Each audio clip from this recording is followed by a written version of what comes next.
Hello दोस्तों, मेरा नाम सिद्धार्थ सिन्हा है और ये जो वीडियो है आपका नंबर सिस्टम के ऊपर है।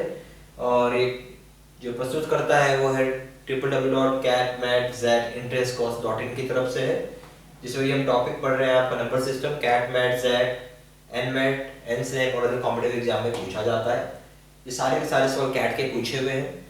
हम क्वेश्चन एक बाय एक करके डिस्कस करेंगे। जो पहला क्वेश्चन है वो है क्वेश्चन नंबर 1। जो है आपको क्या बोला है कि ये नंबर दिया हुआ, ए बाई बी का वैल्यू दिया हुआ, बी बाई सी का दिया हुआ, सी बाई डी का दिया हुआ, डी बाई ई का दिया हुआ, ई बाई एफ का दिया हुआ है।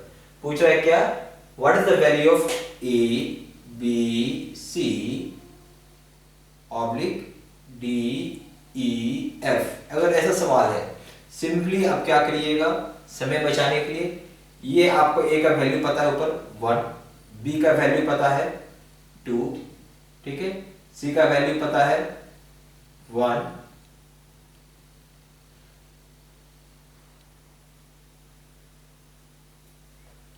बाई डी का क्या है 2, ई का क्या है 1। अच्छा, अब यहां पे कंफ्यूजन हो जाएगा आपको। इस तरीके से बनाइएगा तो आपका नहीं बनेगा। क्यों नहीं बनेगा कि बी भी यहां भी है, बी यहां भी है, सी यहां भी है, सी यहां भी है, डी यहां भी, डी यहां भी। इस तरीके से नहीं बन सकता।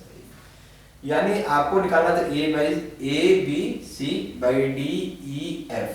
हम फ्रेगमेंट कर लेते हैं, एक 1 बाई ए बाई डी, एक बी बाई ई और एक सी बाई एफ को पार्ट को। क्लियर हो गया। तो अब हमको अगर ए बाई डी का वैल्यू निकालना होगा तो क्या करना पड़ेगा हमें, ए बाई बी, ठीक है, फिर बी इंटू सी इंटू डी करना पड़ेगा। क्लियर है।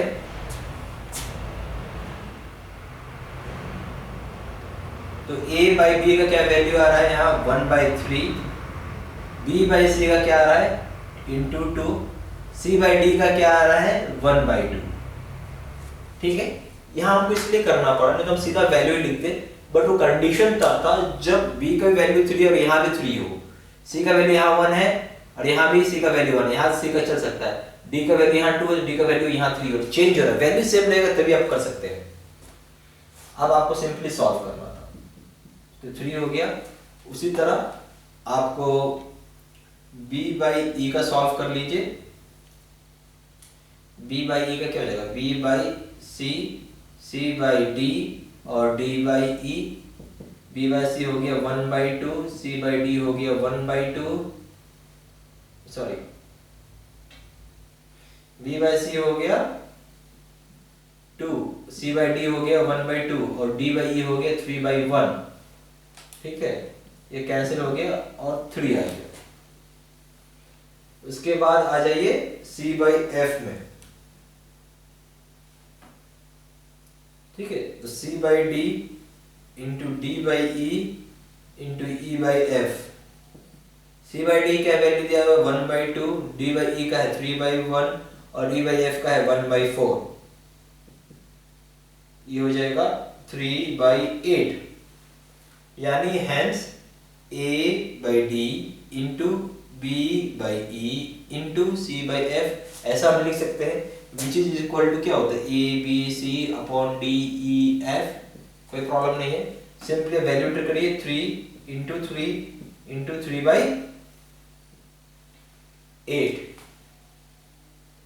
सॉरी, ये 3 नहीं है, या 1/3 है। ठीक है, 1/3 है ये, तो ये कैंसिल हो गया, ये 3/8 आ गया। आपका यही आंसर। ठीक है, कोई दिक्कत नहीं, इजीली बन गया। इस तरीके से आप इसको क्वेश्चन को सॉल्व कर सकते हैं। क्वेश्चन नंबर 2 में आइए, क्या बोलता है x इज इक्वल टू -0.5। इसको हम ऐसे लिख सकते हैं -1/2। तो पहला ऑप्शन में 2 टू पावर 1/x, इसका क्या मतलब है 2 to power 1 -1/2, it is 2 to power -2। ठीक है, इसका मतलब क्या हो गया 2 टू पावर 2 क्या होता है 4, बट माइनस है तो इसलिए 1/4 आ जाएगा आपका, 1/4। ठीक है, ये a हो गया। b में आइए 1/x, ठीक है, तो क्या हो जाएगा 1/-1/2 डेट इज माइनस 2, सी में आइए 1/x² that is 1 minus 1/2 whole square that is equal to 4। D में आइए 2 to the power x, 2 x की पावर क्या हो जाएगा माइनस 1/2 इज इक्वल टू ये हो जाएगा, ठीक है, माइनस 1/2 है तो 1/√2 हम लिख सकते हैं, कोई प्रॉब्लम नहीं है। इसको सॉल्व करिएगा तो 1/1.414, ठीक है, ये कुछ वैल्यू आ जाएगा, इसको सॉल्व करना पड़ेगा आपको। डी के बाद ई में आइए 1/√x है 1/√-1/2, कोई प्रॉब्लम नहीं, ऊपर ले जाइए, ठीक है। अगर आप ऊपर ले जाएंगे तो क्या हो जाएगा, सिंपली √2 हो जाएगा, ठीक है, क्या हो जाएगा √2। अब आपको ये वैल्यू है, अब आपको पता करना था क्या सबसे स्मॉलेस्ट पार्ट कौन सा होगा, तो इसका क्या आ जाएगा सर 1.414। सबसे स्मॉलेस्ट पार्ट क्या हो जाएगा, ये है आपका 1/4 डेट इज इसको 0.25, ये हो गया -2। नेगेटिव में और कोई वैल्यू नहीं है सिर्फ इसको छोड़ के, तो आपका जो भी आंसर आएगा, ठीक है, और जो आपका वैल्यू आएगा, इवन आपका जो वैल्यू आएगा आप देखना है कि सबसे छोटा कौन सा नंबर है, तो आप देखेंगे 1/x equal to -1/1 minus 1/2 equal to -2 है, यानी इससे छोटा कोई वैल्यू नहीं है, ठीक है, तो आपका ऑप्शन बी आ गया यहाँ से, ओके। तो ये आपका सबसे स्मॉलेस्ट है, सबसे बड़ा पूछेगा तो सी ऑप्शन हो जाएगा 4 डेट इज 1/x²।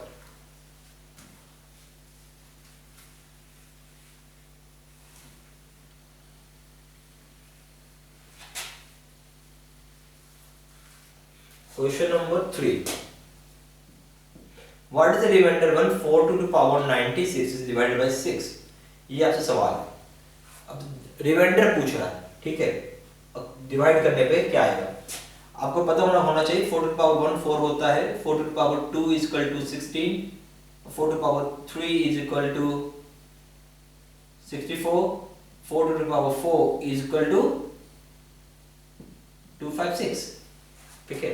ध्यान देने वाली बात ये है, ये क्या है 4 to the power 96 even number है, 96 एक इवन नंबर होता है ना, ये ऑड रहेगा तो आपको हमेशा लास्ट में 4 4 दिखेगा, और इवन रहेगा तो फिर 6 6 दिखेगा लास्ट में, तो ये पता चल गया कि ये इवन है, ठीक है। अब हम 16 को अगर आप 6 से डिवाइड करिएगा तो 4 रिमाइंडर आएगा, 6 2 जा 12, 16 को अगर आप डिवाइड करेंगे 16 को माइनस करेंगे 12 से तो 4 बच जाएगा। सेम को 256 को अगर आप डिवाइड करेंगे 6 टाइम से, ठीक है, तो यहां भी आपको 4 ही रिमाइंडर बचेगा, ठीक है, यहां भी आपको 4 ही रिमाइंडर बचेगा। यानी अब जितना भी नंबर हो, चाहे 2 टू पावर 4 टू पावर 8 हो, 4 टू पावर 12 हो, कुछ भी इवन नंबर हो, हमेशा रिमाइंडर 4 ही बचेगा। तो उसी तरह 4 टू पावर 96 है, इसका भी रिमाइंडर क्या बचेगा 4, ये आंसर है, ठीक है, सिंपली 4 रिमाइंडर रहेगा।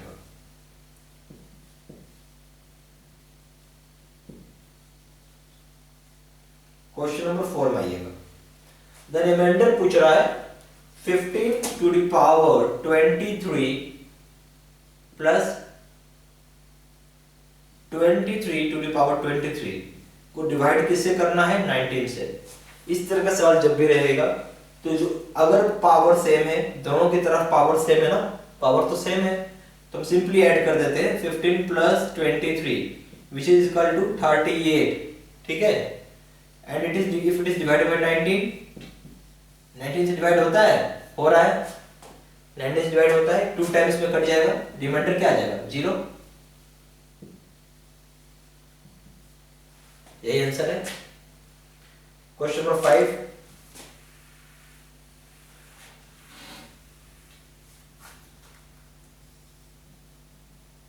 Seven to the power six to the power n minus six to the power n is an integer divisible by पूछ रहा है। यहां बस हम इतना ही करेंगे, n को हम मान लेते हैं 1, ठीक है। 7 टू द पावर 6 हो गया और 6 टू द पावर 6 हो गया। सॉल्व करिए, ये किसकी फॉर्म में है? आप a square minus B square, जिसमें होता है a माइनस बी और एक होता है a प्लस बी, राइट। तो वही सॉल्व करेंगे सेम फॉर्म में लगा के। तो 7 to the power 3 minus 6 to the power 3 और 7 to the power 3 plus 6 to the power 3, इतना ही काम। 7 टू द पावर 3 क्या होता है? 343 minus 260 is equal to, sorry, और यहाँ पे हो जाएगा क्या? 7 टू द पावर 3 है 343 प्लस 260, इसको सब्ट्रैक्ट करिएगा तो 13 माइनस 6 होगा 7, ये होगा 3 माइनस 1 हो जाएगा 2 और ये 3 माइनस 2 इज 1, 127 इंटू, इसको मल्टीप्लाई करिएगा, ऐड करिएगा, 3 plus 6 is 9, 4 plus 1 is 5 and 3 plus 2 is 5। ये नंबर है, यानी 127 है और 559, दोनों नंबर यहाँ मैच करना है। तो दो तो आंसर नहीं हो सकता इस केस में।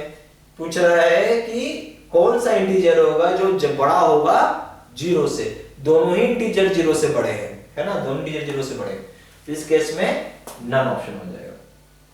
क्लियर हो गया?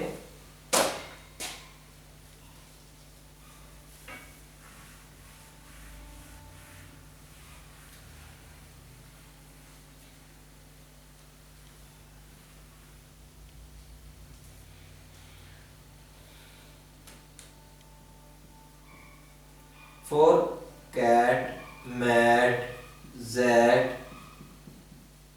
का अगर आप वीडियो लेक्चर कोर्स करना चाहते हैं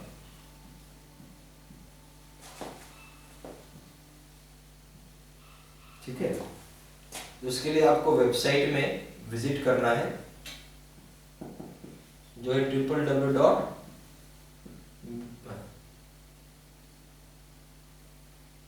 cat MAT Z entrance course.in या फिर कॉल कर सकते हैं 4 times 9 68512 पे। दूसरा नंबर है 7827546946 पे, या फिर आप ईमेल ड्रॉप कर सकते हैं seedsinha123@gmail.com पे। धन्यवाद।